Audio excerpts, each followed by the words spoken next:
Listeners, my name is Shannon Cooney from Merrick Property Group Real Estate Agency and a very proud sponsor of the Paracave podcast. If you own a property in the Penrith LGA or Lower Blue Mountains and would like to know what it's worth in today's market, give me a call on 0421 588 445. Broadcasting live from the world-famous Paracave. Hello and welcome to another bumper episode of the Paracave podcast.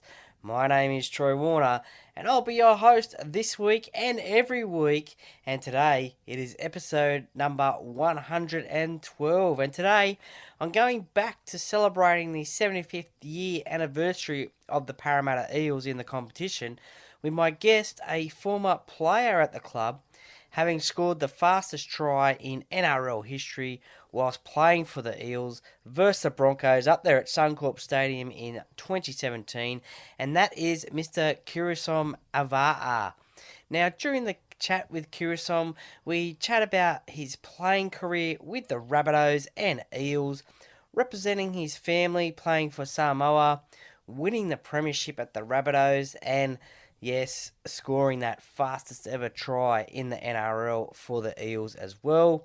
What he is up to these days, giving back to the game of rugby league, along with some common league questions and the personality set of 6 questions and much, much more. So much to get through and listen to. All brought to you by major sponsor Jack's Pale Ale, which is exclusively available at Parramatta Leagues Club in the club shop. Perfect for those footy finals, and stay tuned to the Parramatta Leagues Club social media channels about the possibility of a live site for this Friday night's prelim final versus the Cowboys. At the time of this recording, nothing has been confirmed yet, but just stay tuned to the socials about that one. Also, a shout out to co-sponsors Shannon Cooney from the Merrick Property Group, the Stubby Club, and the Stubby Club, which have, if you're after the best present for that sports fanatic, the Stubby Club has a huge range of sports merchandise and gifts to choose from. All you need to do is just head to thestubbyclub.com.au and remember, use the Paracave at checkout for a 10% discount. That's right, Paracave as the discount code. Also, thanks to Bo Cook from Loan Market, your local Penrith mortgage expert, from everything from first home loans, refinancing, and home loans as well. Bo Cook and his team, he is the man with the help and the answers. How do I know? Well, Bo has helped myself and my wife Amanda with a home loan, so we have that personal experience of what Bo and his team can do for you during these difficult financial times, and he will get the best deal for you. Contact Bo today on 0401 213 236 and get in contact today for a free chat and see what Bo can do for you, and let him know that you heard it here on the Paracave podcast. Thank you to all the sponsors. With your support, it helps the podcast grow and reach more people, which is much appreciated. Love the support from the sponsors. Thank you very much. But enough of me talking, let's get into the chat with Kirisome Auva'a and listen to his rugby league and life story. So as Hindy says, get a beer, coffee, whatever you want. Sit back, relax, and enjoy, and let's get straight into it.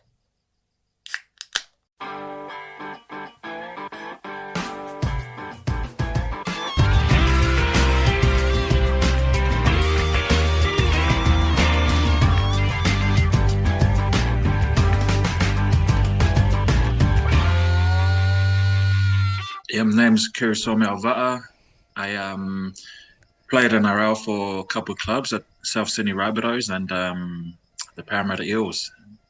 I'm about to have a chat with Troy at Paracave podcast.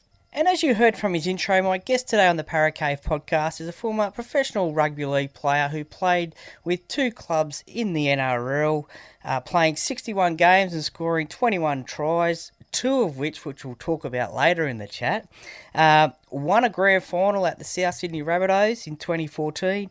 Also played at the club that I love in the Parramatta Eels.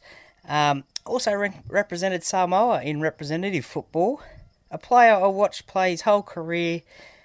Welcome to the Paracave podcast, Mr. Kirisome Auva'a. No worries, mate.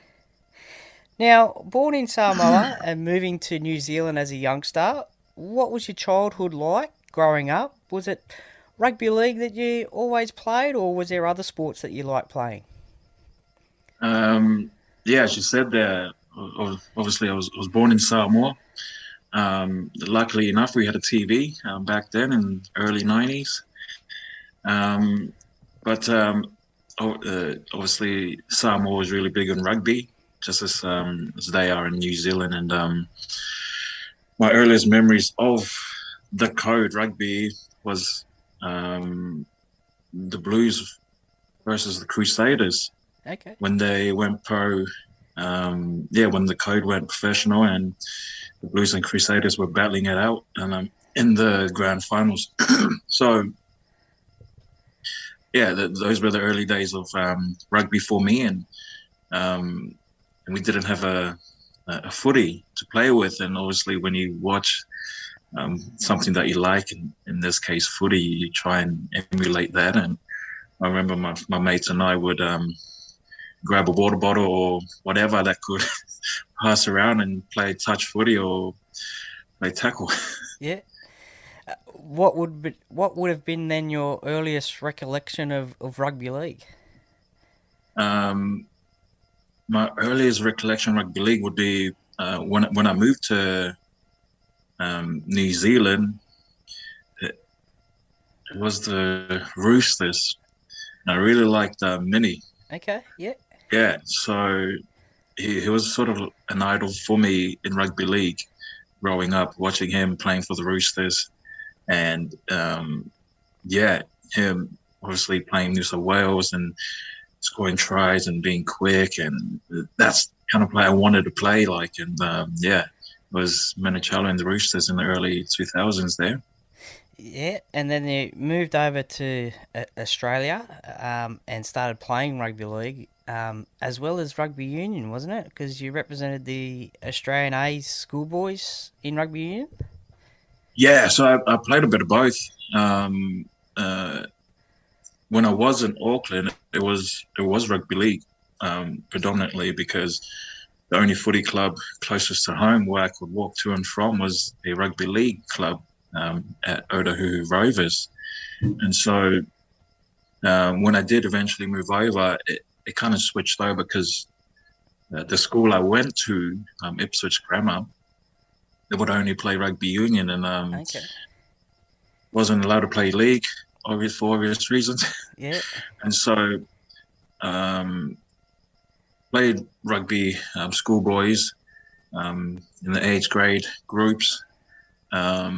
Did pretty well. I represented Queensland in 16s, and then in the Opens in my last year of school. And was lucky enough to be picked in the Aussie side to play the New Zealand schoolboys and Tonga at the end of the year. How hard was it for your decision then to choose between rugby union and rugby league? What swayed you to rugby league? Yeah, so I was one of those, again, lucky young kids coming up that I signed with a agent at a young age. And so before moving over, I'd actually signed I'm not too sure what they're called now, but a scholarship sort of contract with the Storm. And so contractually I was with the Storm, and then every school holidays I'd go down to obviously Melbourne and do the training camps during the first week of school holidays. And when it came to make a decision to obviously stay in union or go in league, I guess it wasn't too hard on me, because I'd committed to the Storm through that contract. I did, however, was asked to go away on their spring tour for the schoolboys, the Australian schoolboys, later that year. But because I was already down in doing pre-season, I had to knock that back. Was that hard as a youngster to move to Melbourne, away from family? Oh yeah, I guess every young kid who is in the same position today would probably feel the same as I did back then. Obviously, you get hit with the homesickness. It's a different culture down in Melbourne. Obviously the weather's different. I'll be meeting new friends, making new connections down at the Storm, and it's just a new environment for me. I left home at 17, and I was just so comfortable at home. And 2 weeks into pre-season, I was like, man, it was just different. I was living with some of my teammates at the back of I think there were sponsors for the Storm at the time. So it was at the back of their house, the granny flat I lived with a few of the other boys. And so, yeah, homesickness hits you real hard if you're not used to it. And it's the first time moving out of home, out of that safety net. And, yeah, just getting used to new surroundings, and all the scenery that goes with it. You mentioned there that you were living with some of your former teammates. Who were some of your former teammates in those early days? Who went on to bigger and better things in the NRL from those early days? We started off with 6 blokes in that 2-story granny flat, and then eventually got down to maybe 2 or 3. But of my first year, we had Ben Hampton, who's at the Cowboys currently. Michael Cheekham, who's at the Rabbitohs now. Tohu Harris at the Warriors. Who else was there? Not too sure if you remember Nico, the Storm, one of the Storm originals. Oh, Tawira?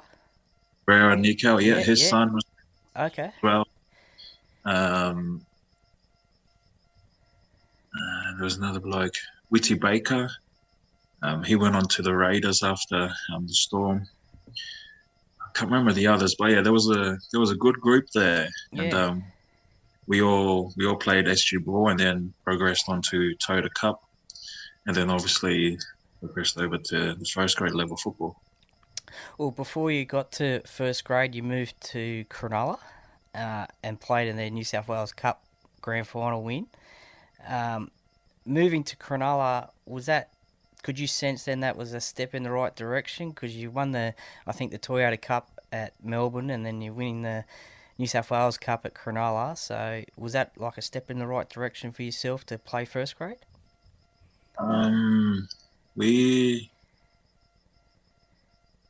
So Cronulla, so the way it worked back then at the Storm, so Storm they did have a reserve grade team. Okay. However, for the year that I was there, we combined with the Sharks. Oh, right. Okay, yep. So both clubs, whoever wasn't playing first grade, those players would then go to the reserve grade team as a combined New South Wales Cup play in the comp. And so we had maybe 4 or 5 guys flying up to obviously Sydney to play in the second grade level.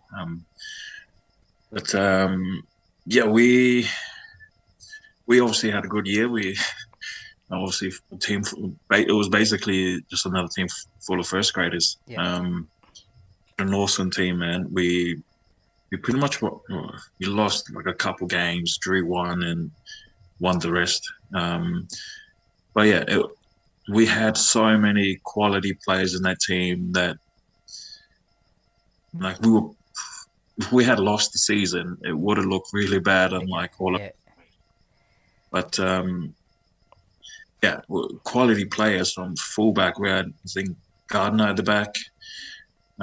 Townsend was our halfback. Okay, yeah. Our hookers were time it was Penani and Michael Leisha. They were swapping an hour, and then Penani would play half at times. Yeah, we had Junior Moores playing there at times as well. Like, it was young Turmapea was there. Oh, yeah. Cesar would come in and out, Cesar Wanga, Justin O'Neill,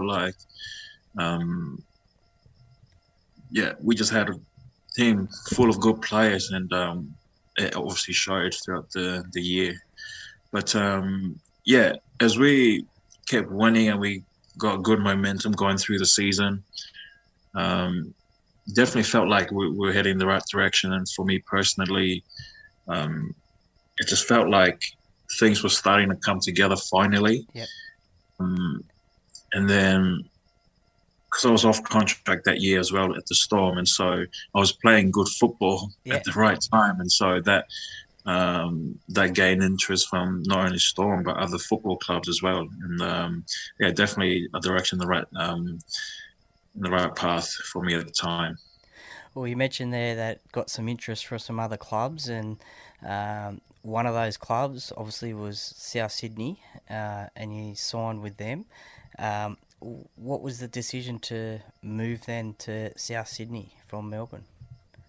Yeah, so I remember I met up with Madge and Alo, who was the football manager there.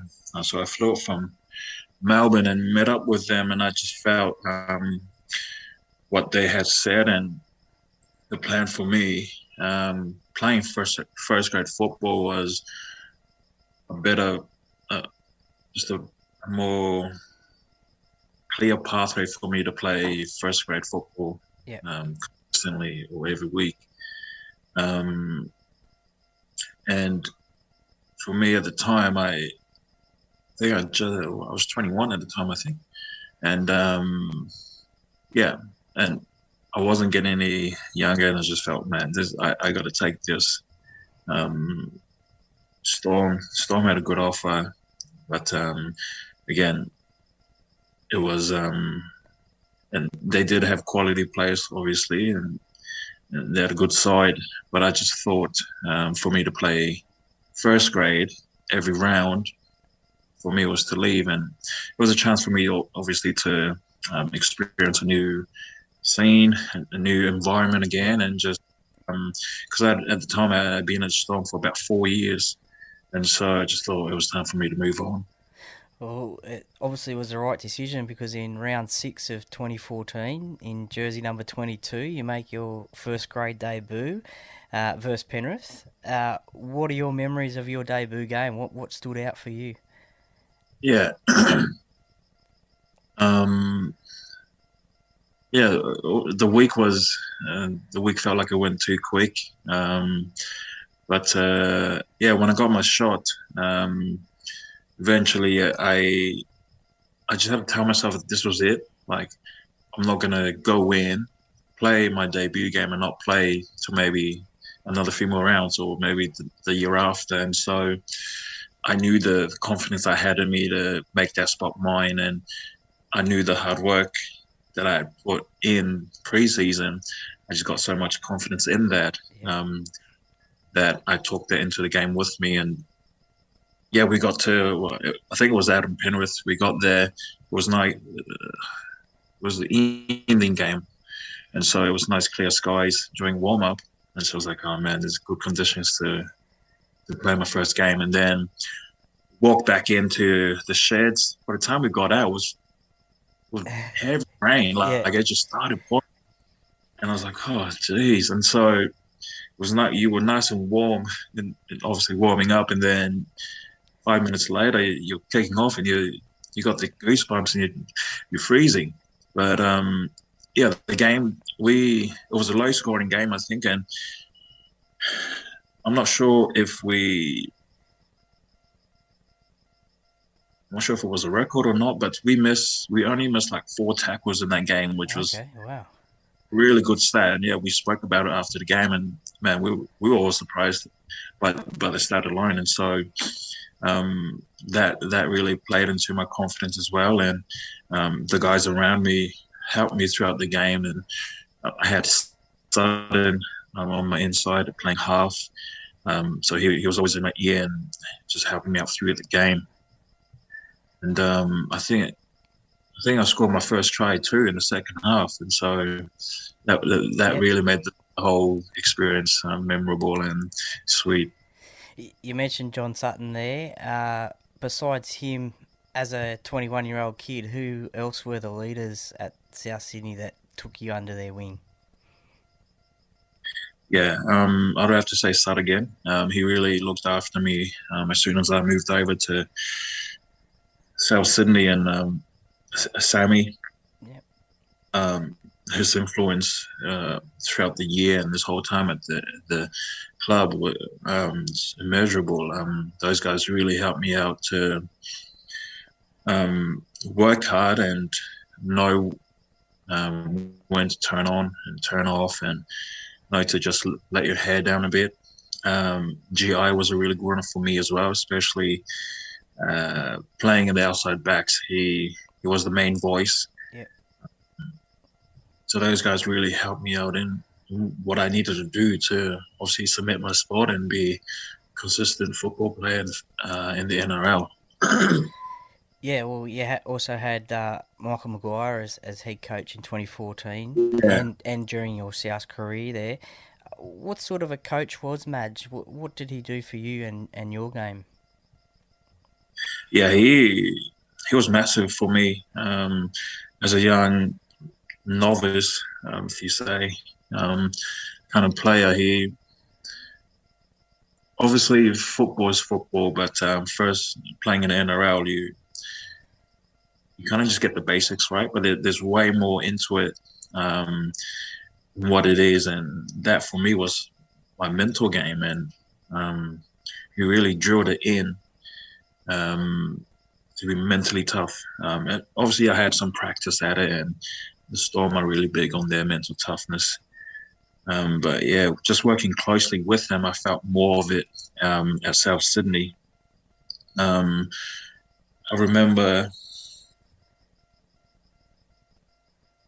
When was it? I remember I broke my ribs. I popped it during Bulldogs game, and so it was like early stages of the game, and so I wanted to get off. I can't run, I can't breathe, I can't tackle, and there was a stage where we kicked for a penalty. And I went to catch the ball, and when that impacted the ball hitting my hands, I just felt my rib, and I was like, "Man, this hurts." And when I passed it to my right, holy, it was that painful. And I remember when I was running, I tried to hold it in so it's in place, so it's not moving around. Man, it was probably the worst when I did it to halftime. It felt like the longest time, and obviously went in there, got a jab, and then played the rest of the game. And I think we had a bye the week after. And so me thinking, oh yeah, done my ribs. By a week, I'll probably be on light duties. I rocked up to training. We trained Monday to Wednesday. He spoke no word of it. And because he did not say anything of the injury, I didn't want to say anything as well. And I'm like, if I tell him, what will he think of me, or where would my standing be in the team if it was kind of like, oh man, what should I do? And so I just left it alone. But I put on the injured bib to let obviously everyone know that I got broken ribs, stay off me. But we did like a contact session during our field run, and man, I shouldn't have just worn the bib. Like, they went hard, and I got hit one time, and like because of the pain, like I lost the ball. Like I just lost the feeling of the ball in my hand. Like, I dropped it, and I crouched over and just like holding my rib in. And I looked back, and Madge was looking and just throwing cold face, and like, yeah, nah, I'm all right. So I just started walking it off. But as hard as that is to hear from, like, for fans or for someone that's not inside the environment, it actually taught me, like, no matter how hurt you are, like at training or at games, you just gotta, you gotta push through. You gotta be. There's There's worse things in this world, like you're just playing footy. And I guess that helped me throughout the year when I did get something, when I hurt something or this niggly injury here.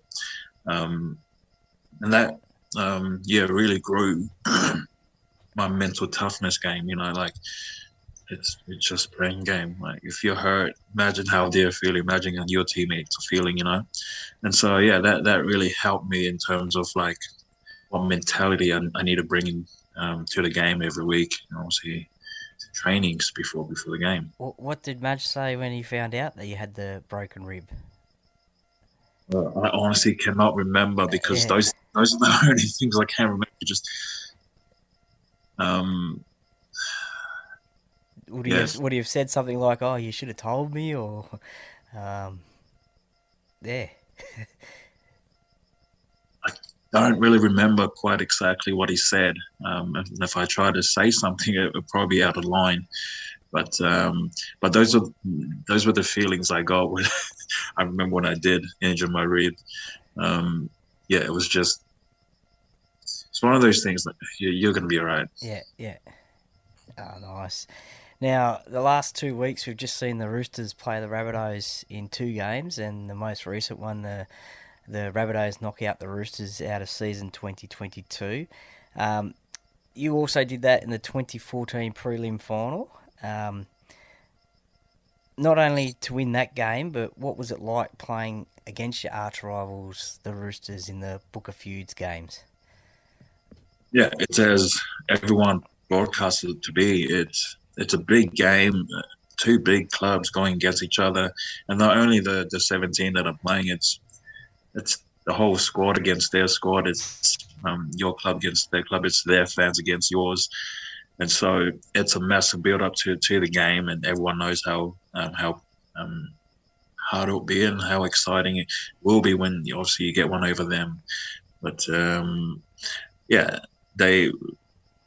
that year, going back, now we did lose that last game against the Roosters, and I think it was at Allianz as well. And then the week, we played them the prelim, and we obviously got one over them. This year they did the same thing, and so they seem to be clicking at the right time of the year.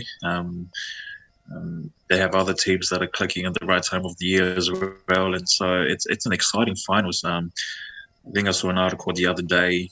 The top 8 hasn't been as evenly spread out as it is in this year's final series, and so I'm really looking forward to watching the rest of the series, and hopefully the boys go well. This week they've got an eliminating game this week. So.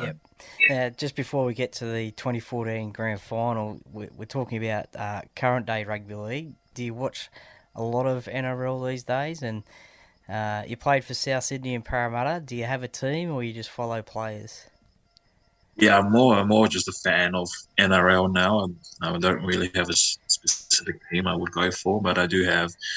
Obviously, I do watch the Rabbitohs and the Eels closely. Obviously, I've been there and spent some time with both clubs, and so I still support the boys that and all my mates that are playing in the game today. Nice.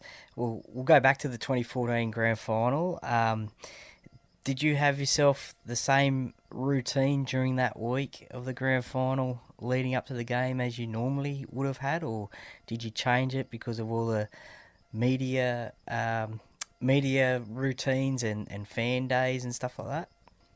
Yeah, I suppose those were the only things that were different in the lead up to a game.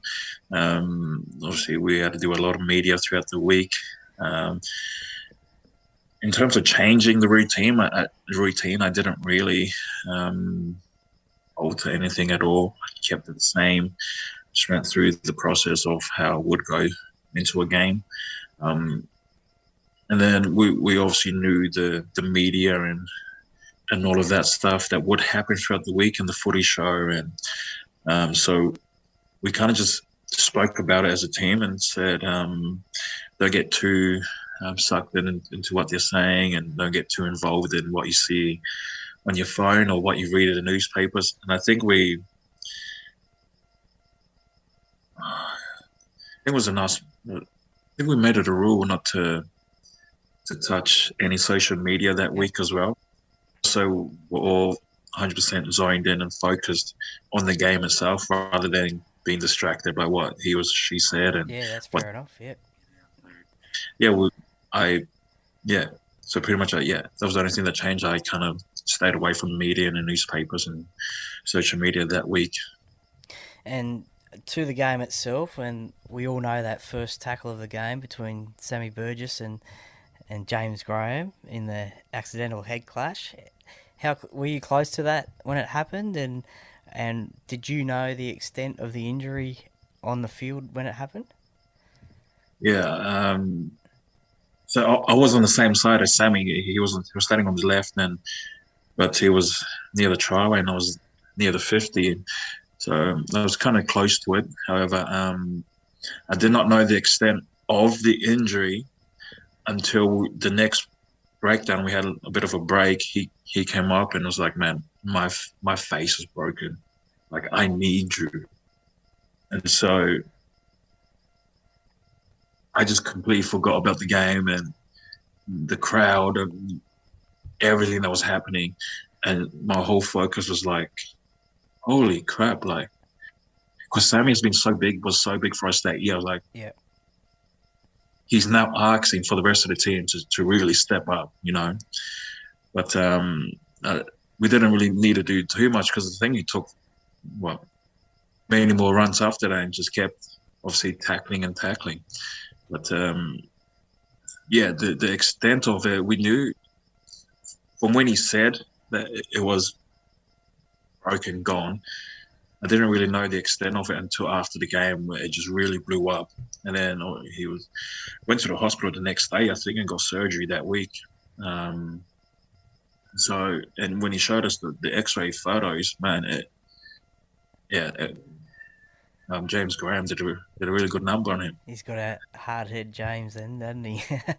It was a massive effort from Sam, and he wins a Clive Churchill that night, and you Yeah. guys win the game, and it was a massive effort.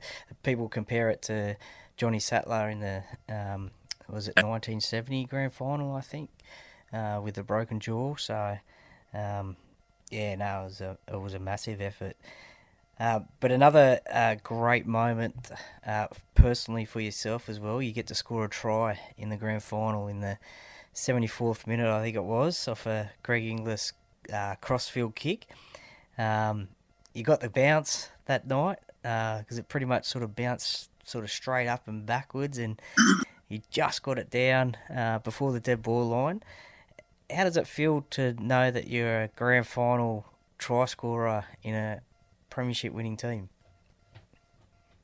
Yeah, obviously it's a sweet moment for myself and one that I'll remember for a long time. We as a team we spoke about moments, and I remember in that play, I wasn't in the front line chasing, or when Greggy got the ball back and chipped it over. I was, oh man, I'm gonna go here. So AJ and Corey Thompson were chasing. The ball bounced over them and back, and I was trailing through, and I was like, "Oh, this is where I'm going." And so sped up, and I knew it was touch and go between dead ball line and where the ball was going to land, and it was just one of those things where, man, you're just hoping your foot's not out, and then in the moment the ball was dropping, and it felt like I couldn't get there quick enough to kind of catch it from underneath. And so I just had to go with the ball, and hopefully there's no bouncing when I ground it. And so, yeah, luckily the bounce went obviously our way, and got the ball down both hands. And yeah, I knew as soon as I felt I grounded it, I knew straight away that's a try. And like the lead that we had just grew. And so, and with less than 5 minutes ago, I knew, oh man, this might be it. And man, great moment. Yeah, definitely, 100%. Who was the best on ground for celebrations afterwards? Oh man, it was a good time. I can tell you that it was a good time. Did you see Dylan Walker lose his grand final ring overboard on the boat? I was on the boat, Yeah. but the thing was, I was at the back of the boat, eating. There was food there. There was a lot of food, and so obviously when you're being partying for a few days, you need to refuel to go for a few more days.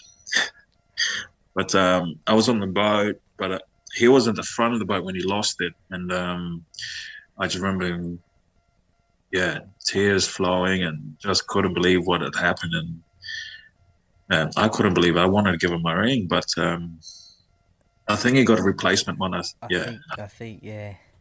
think he was blaming the chicken skins, I think, for being slippery or something like that. Yeah, that's what he said. We were all eating, and he said he had a chicken wing, and then he flicked it. And so when he flipped it overboard, Well, it's good that he's got a replacement. We'll move to 2016 now, and no doubt a proud moment for yourself. You get to represent Samoa in a test against Tonga at Parramatta Stadium. What was that experience like for yourself? Yeah, obviously representing your country and your heritage, and also your parents and where you're from. Yeah, it hits different, and it was quite a different approach or preparation leading up to a game for myself. We had, everything was just, it brought me back to my roots, and it just really helped me remember who I am and my identity as a Samoan. And man, big week. I don't know what it is, but whenever Polynesians get around each other, it's like you just click straight away, and there's always this jokes. You're just roasting each other, and some of the roasting hurts, but like you just deal with it and you laugh along, and you get them back the next day. But we had a really good preparation leading up to the game. We had Auva'a ceremony and jersey presentation later in the week, and we had haka practices as well. But it was just one of those games where you're representing your country, and you got something more to play for, and that's what it felt like to me. And then nothing better than playing against Tonga. Yeah, definitely. Reeve there is strong, and I think it was a tight game, and we ended up winning just by a couple of points. And it was it took me probably 2 more days to recover from that game than I would. Wow, that physical. Very physical, and oh man, you're just sore every time you get up playing the ball, and you're like, I should have run. I should have run to this player next time. It was a very physical game. Nice. Now, was it Coach Brad Arthur who sent you a lifeline in 2017? Yeah. Yeah. Was there anyone else interested in your services at the time there? I don't think there were many. But BA was, he was the man. He really understood the situation, and helping players reform and helping them change through the process. And he was truthful about the transition, and where I'd been, and what's expected of the club. And he really offered that lifeline with a lot of love and care. And I felt that in our meeting when I flew up to meet up with them at the old power training grounds. Yeah. He was really loving bloke, really cared about you as a player, and that's how he coaches as well, and you see that. Really grateful and thankful to Brad for offering me the second chance to play NRL and continue my career. Was there much difference between Brad and Madge as coaches, or they're just completely different? No, there's not much difference really. I kind of was exposed to them when I was at the Storm because they were both at the Storm Oh, yeah. when I was there earlier on and as a young kid. So not much difference. There are some differences in the way they want to play and their teams to play, but apart from that, it's all hard work and there's no shortcut into becoming an NRL player. They've got good coaching staff that looks after the joint and the players, and good people behind them to help them coach. Does BA have a good blow up in the sheds at half time or full time in him? Oh yeah, there's a good blow up, and I think a lot of coaches. I don't think you'll never miss one from any one of them. But yeah, there's some good blow-ups at training as well with BA. Yeah, okay, fair enough. To get the job done, no worries. Well, another try we'll talk about and another game we'll talk about is that game against the Broncos up there at Suncorp Stadium in round 25, and I was there, and what a great game it was. It was awesome. You scored the first try, and it was the fastest try in NRL history, so you've got that record. Could you believe that you've scored that try so quickly and now you hold an NRL record? Yeah, at the other time I couldn't believe what had happened. Rarely, or if not at all, would I see an offload on the first tack of the game. And so when I saw it, I was like, "Wait, I'm going after it." And so, yeah, they took the first hit up. And I remember, I think Cameron King was in there, Janko was in there, Kenny Edwards was in that tackle, and I think Vavs as well. And so they really put a shot on, like, the shot was really good. And then I just saw the ball pop out for an offload. And I think his teammates wasn't expecting the ball. And so I was kind of there, just lingering on the side, ready to go back to the 10. And so just as about I was to retreat, the ball came and I was like, no, I'm changing. So I quickly pounced on it and just ran for the try line. Yeah, no, as sitting in the stands down that end, we couldn't believe it either, how quickly it was. But how good was Semi Radradra in that game? Oh, he was phenomenal. He outstanding.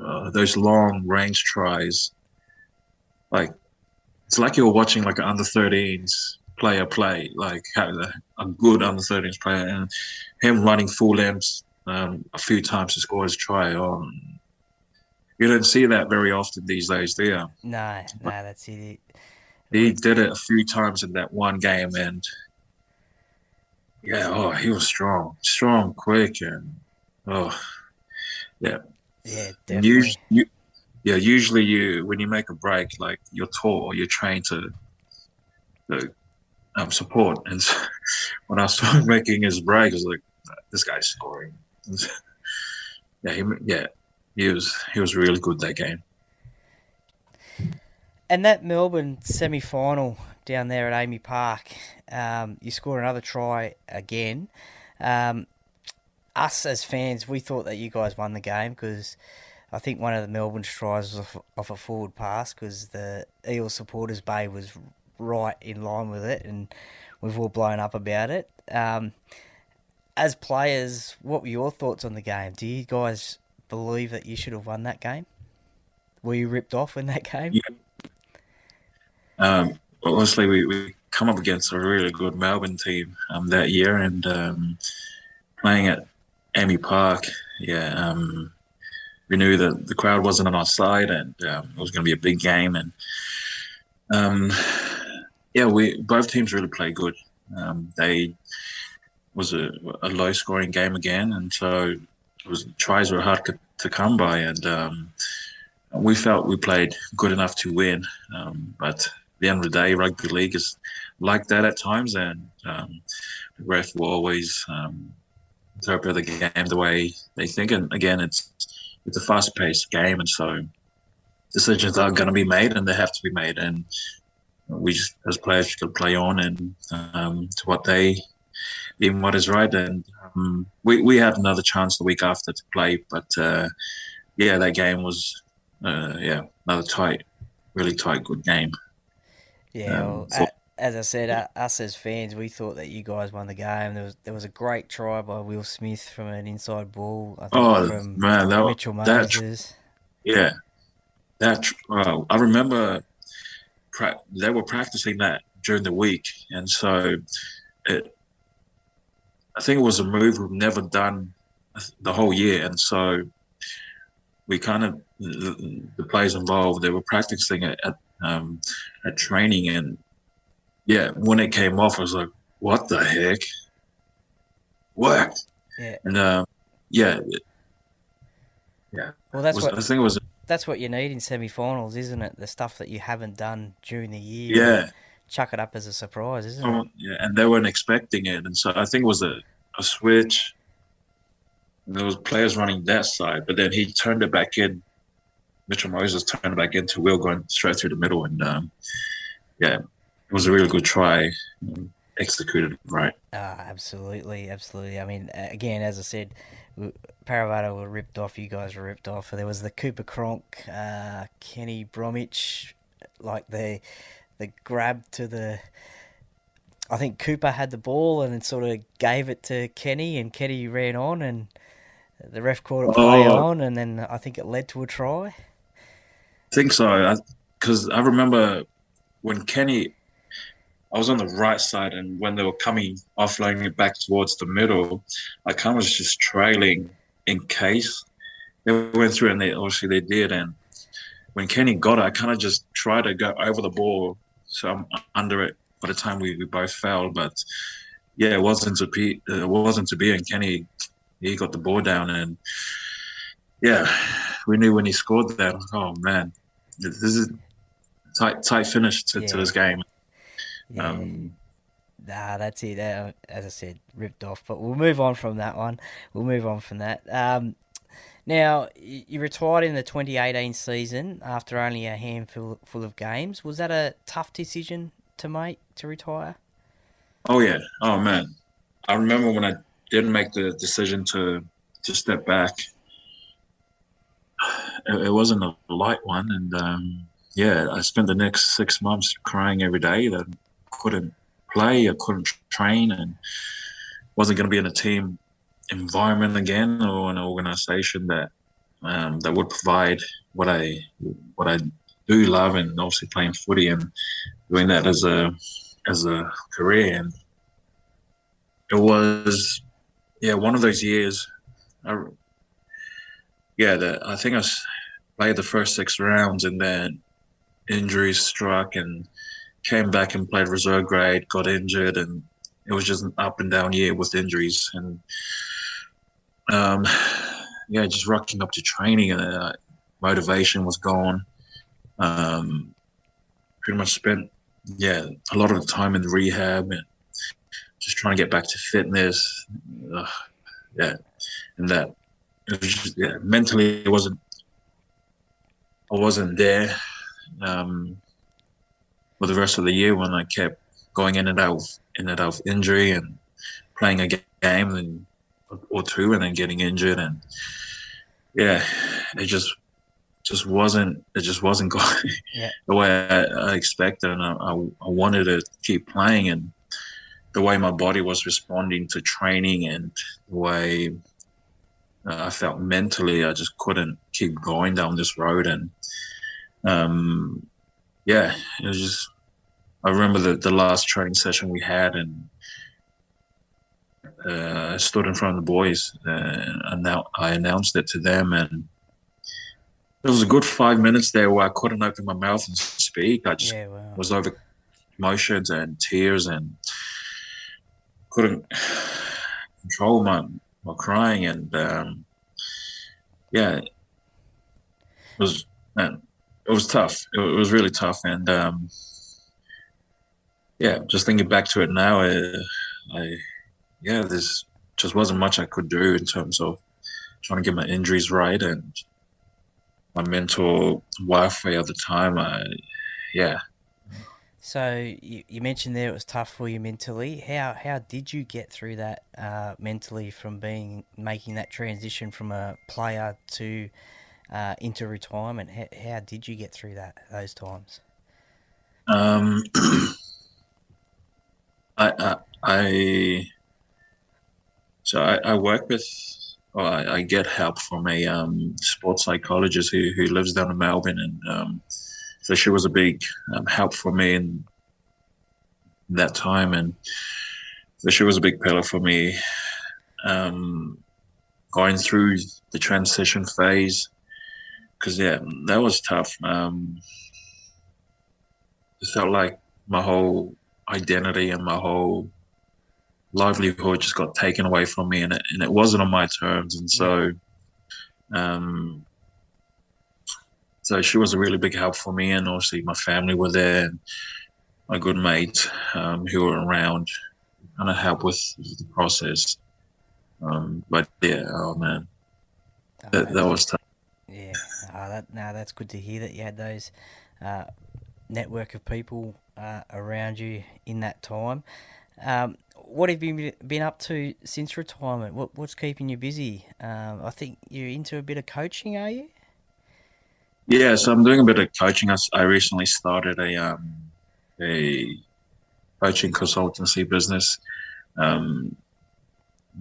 specific for rugby league players, and that's been going fairly well. I got a couple of in there, and if their goal is to play NRL, then we'll jump on and I'll help you get there. And so that just started, and hopefully I go full time with it.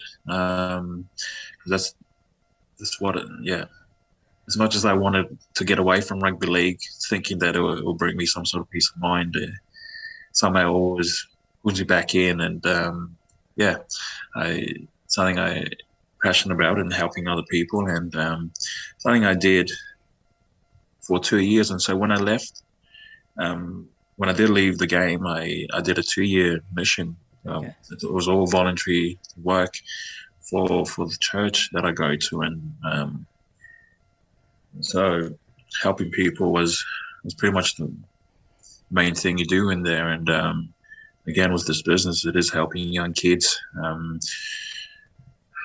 with what's expected to be in a professional environment, taking them through training, and obviously in other aspects of the game that they don't really realize. And I think it's all based off with just purely rugby league training, and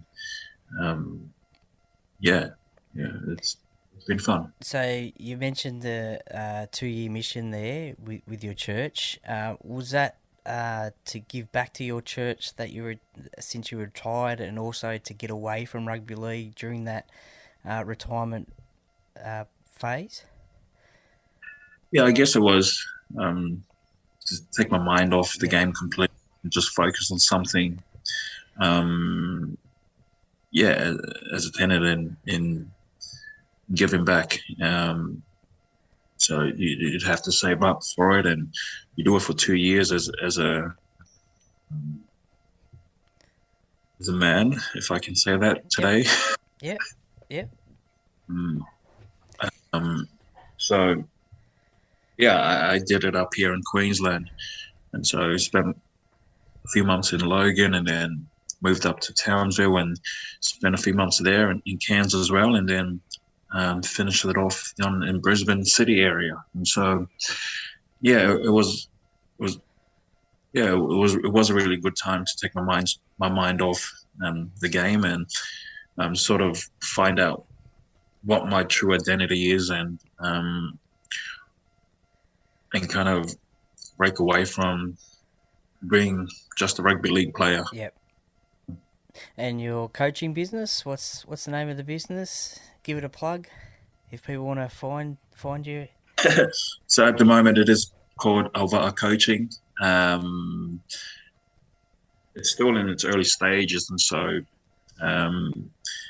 at the moment, referrals does come through direct messages or my inbox. But yeah, if they want to join, just you could hit me up, find me on the platforms that I'm on, Facebook, Instagram, TikTok, and give me a message and we'll go through the application process. Nice. We'll put your links on when the episode comes out. We'll put the links up so people can find you if they're interested. Just a few quick common league questions. Other than your home ground that you played at, did you have a favourite ground that you used to love playing at? Other than home ground. Suncorp. Suncorp's a really good stadium to play on. Where's the other one?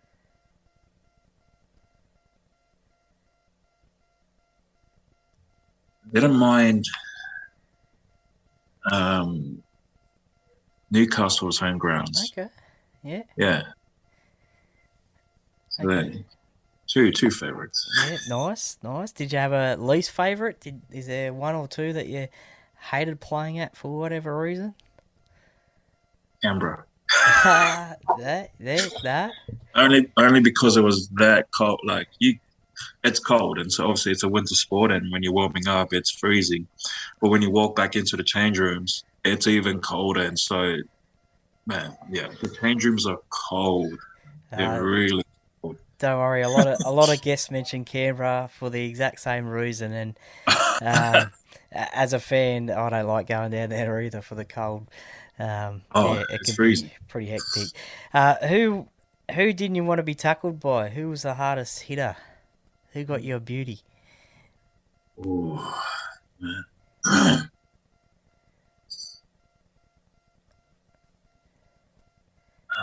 Let me think. I'm gonna give me a moment here. Hardest hitter. Did George Tafua play on your side at all? Did he get you at all? No, so No? he was Okay. he was on the other side. So lucky for me, I have to worry about him coming in. Hardest hitter, man. Jack Whiting. Oh, yeah? Yeah, he can hit. I remember in the 20s game we played off a tap, and I just ran straight, like there's no side step into it, and he rocked me, Yeah, well, like me. So him, Kane Evans as well. oh, yeah, Kano, yeah, over there in the Super Yeah. League now. Yeah, so he literally put me on my ass, like my legs were in the air, like that's how hard he hit. I remember that game as well, and I got up really sore after that one. Yeah, wow. Who was it that you were glad that you had in your team and not on the opposition? Someone who gave you confidence that you were going to win the game. I'd have to go back to Sammy. Yep. Yeah, Sammy and Sato. They were big for me. Yeah. Yep. So I'm just glad they were on my team. Don't blame you. Well, you mentioned those two champion players. You played with them during your career, but is there someone that you would have loved to have had the chance to play with during your career? Yeah.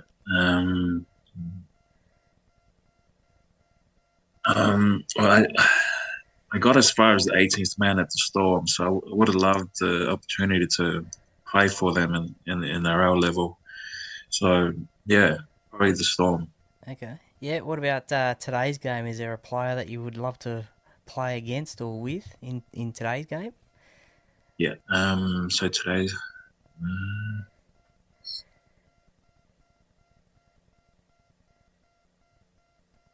Let me think.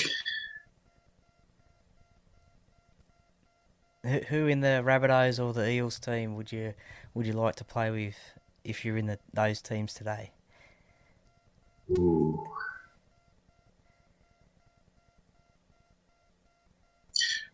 I would love to play with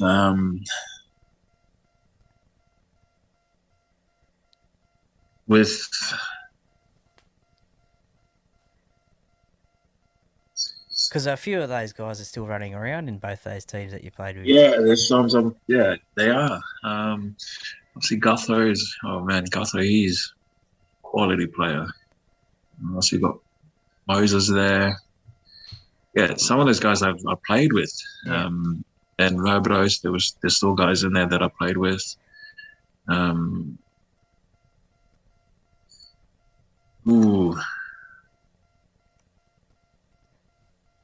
Maybe a Tom Travojevic or who else is there? James Tedesco, maybe. Tedesco, yeah. Oh, he's a champion player.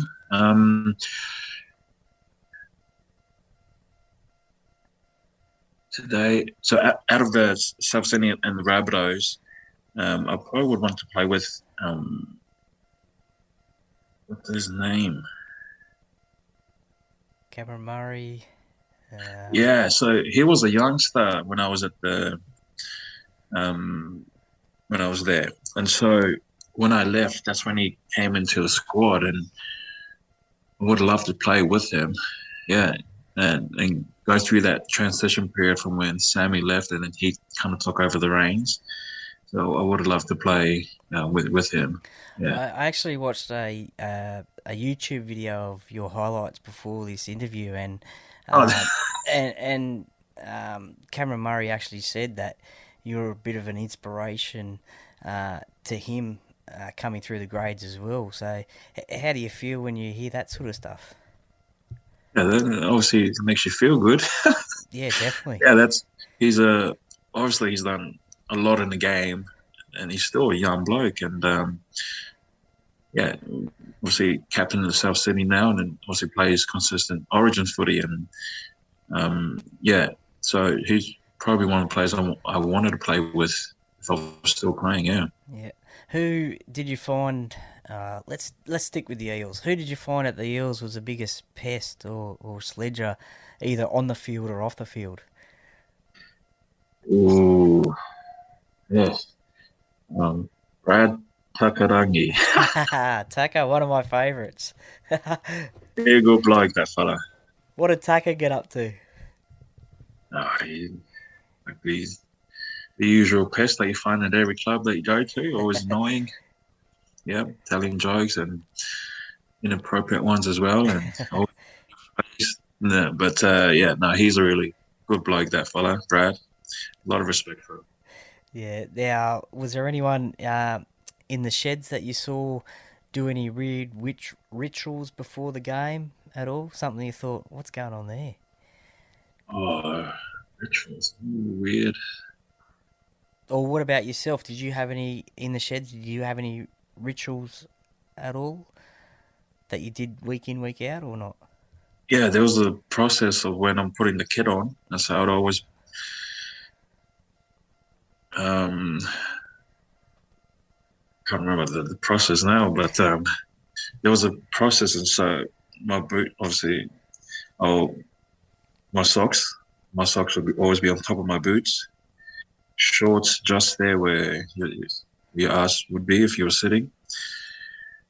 And so I'll be walking around just strapping tape and some tights on.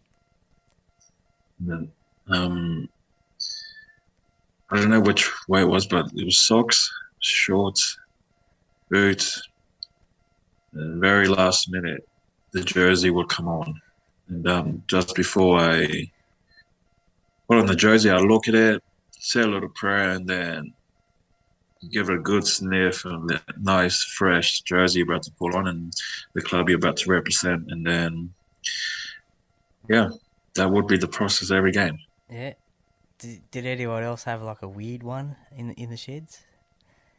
Man, I can't think. I don't know if anyone had a weird one, because everyone kind of goes into their own mindset. their own zone. Yeah, and so you don't really notice other blokes unless they're out there kind of doing stuff. But I'm trying to think back.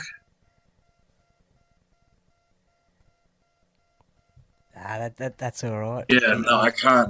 That's all right. As you said, everyone's in the zone, so no, that's fine. We'll wrap things up with the set of six the segment I call a set of six. It's basically the personality sort of questions, bit of fun ones. But we'll start off with, what's your favourite sport outside of rugby league? Outside of rugby league, I don't mind tennis. Okay, yep. Who's your favourite tennis player? Rafa. Oh, yeah, nice. One of the legends. What's your specialty dish in the kitchen or on the barbecue? What's your go-to meal that you whip up? Yeah, chicken stir fry, easy as. Nice. Really. Very nice. Who is the famous person you would love to meet in the world and have a chat with? Yeah. I have to say Mark Wahlberg. Okay, yeah, Marky Mark. Yeah, Marky Mark. Yeah, he's one of my favorite actors, and I watch all his movies, and so he's probably the one person I would want to meet and get to know. Ah, nice. Now, you can give up some of your former teammates here, but if you were stuck on a deserted island, and I'm guessing I could choose one of them for you, who wouldn't you want to be stuck with and why? And I'm assuming Taka would be one of them. Or Isaac Luke. Okay, yeah. Again, yeah, similar to Brad. I wouldn't take it serious that you need to get out. Yeah, so I probably wouldn't want to be stuck with him. Yeah, nah. Although he does cook. He does cook a really good meal. Okay. Yeah. Could be handy. Could be handy. Yeah, definitely. Now, if you didn't have a career in rugby league, is there a profession that you would have maybe taken up or thought you would be doing growing up? Yeah, so when I was in high school, I wanted to either go straight into the army or the police force. And then when I was at Storm, I did a few days of placement with the police down in St Kilda. So I spent a few days with them, with different squads that they have within the organisation. And so, yeah, it was either the army or the police force. Okay, yeah, nice. And the last one, who's your favourite band or solo artist to listen to? Eminem. Eminem. Nah, good choice. What's your favourite Eminem He's- song? Oh man, I have there's too many to pick one. It's like saying, well, what's your favorite ice cream flavor? But yeah, no, he's one of my favorite artists. I like his story. I resonate with, like, obviously the struggle that he went through, and you kind of feel for him. And so that's what drew me to him, and obviously his lyrics. Yeah. I don't know his lyrics, but yeah, he's one of my favorite artists of all time. And Lose Yourself is it's my number one song is Lose Yourself. Although he has a lot of good ones. Yep. Nah, definitely. Probably mine's Without Me. I think that's probably a lot of people's. That's a good one. Yeah. Well, Kirisome Auva'a, thank you very much for your time and your chat today. I really enjoyed it and appreciate your time. As I know that you're pretty busy, and congratulations on your newborn as well. And thank you for giving me the time to have a chat for the fans. It's been great to chat to a player I watched play his whole career, and also played at the club that I love in the Parramatta Eels. So if I'm ever up in Brisbane, I'll hope to catch up and say good day. So, Kirisome Auva'a, thank you very much for coming on the Parramatta podcast today. All right, mate. Thank you for the opportunity. You have a good night, eh?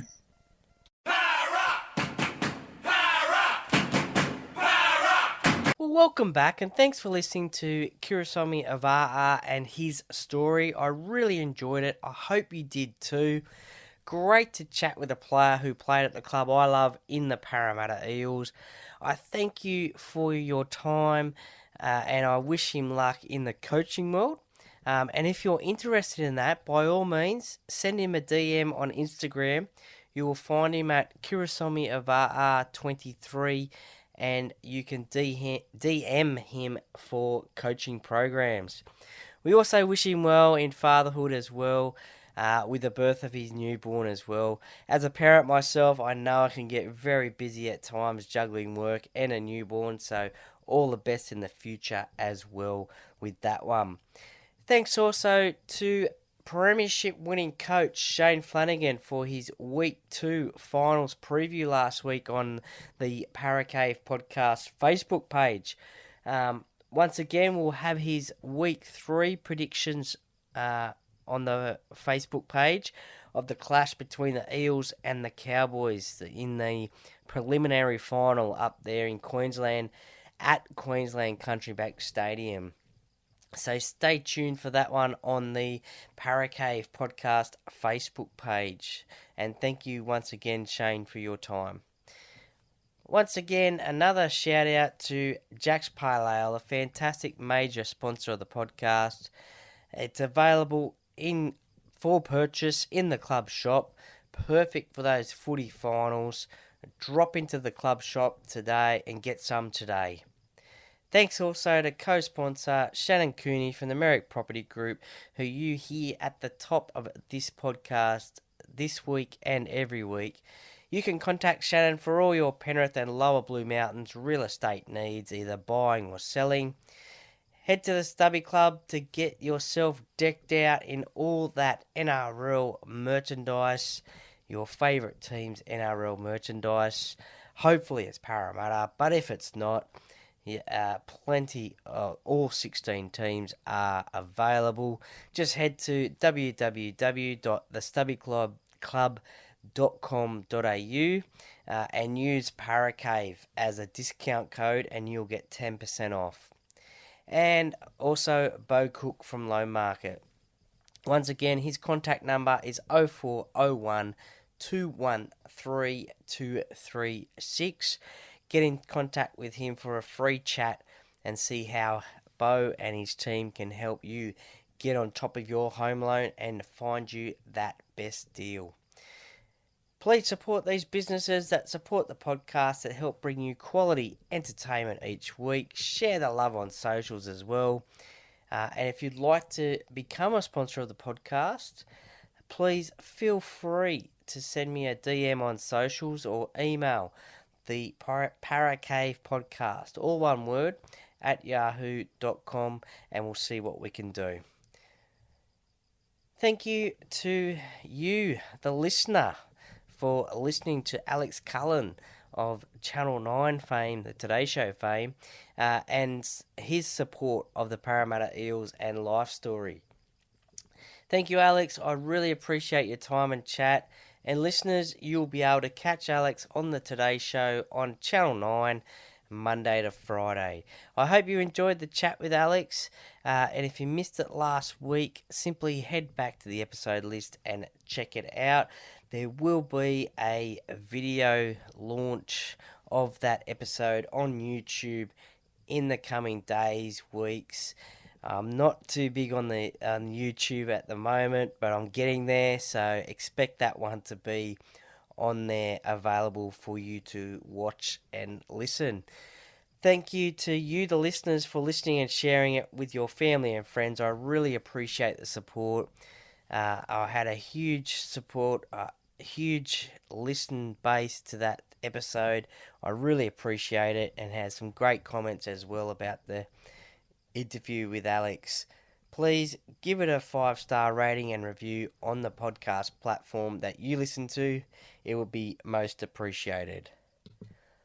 Also, don't forget to tune in to another podcast that I'm involved in each week of the football season, and that is the Talking Para podcast, which is out on Wednesdays.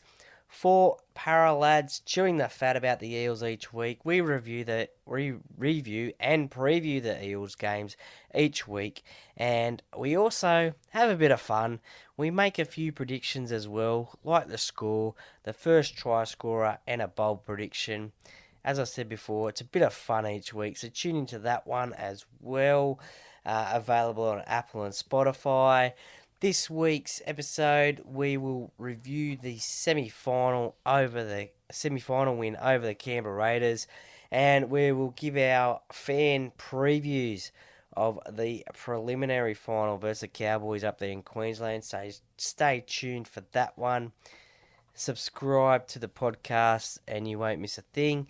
And finally, you'll be able to catch myself on Pulse FM each week on a Friday and Sunday talking NRL with the Duckman himself on Duckman's Weekend Sports Wrap Show. I'm usually on at about 6:20 p.m. each week, and it's on 89.9 FM radio. And thank you once again to the official media partner of the podcast, the Parramatta Times. For all your local Parramatta news, simply head to www.parramattatimes.com.au and stay tuned to the Paracave podcast Facebook page as well. There will be a link to the current edition. There's already a link on there, and there'll be one posted in the next week or two, so keep your eyes open for that one. Stay safe wherever you are listening from in this world of ours. Have a great week as best you can. Enjoy your footy, either be AFL Grand Final, which is on this week. Good luck with myself being a Sydney sider. Good luck to the Sydney Swans. But also enjoy your NRL preliminary finals as well with them on this weekend. I'll catch you next week for episode 113, and it will possibly be the second episode of a Eels trilogy of para players. So something to look forward to with a couple cracking interviews coming up. But stay tuned to the socials to see who is coming up next. And once again, if you would like to send me a DM on socials, by all means, go ahead. I'm always up for a chat about the greatest game of all and the Parramatta Eels. Or if simply you want to send me a message about who you would like to see come on the show for a chat, I'll see if I can get them on the show. But any suggestions is most welcome as well. Enjoy your, as I said, AFL Grand Final and your NRL finals, especially if your team is still in contention. I know mine is, but to sign off the show, and as I always say, the Paracave podcast, by the fan, for the fans. Go Para!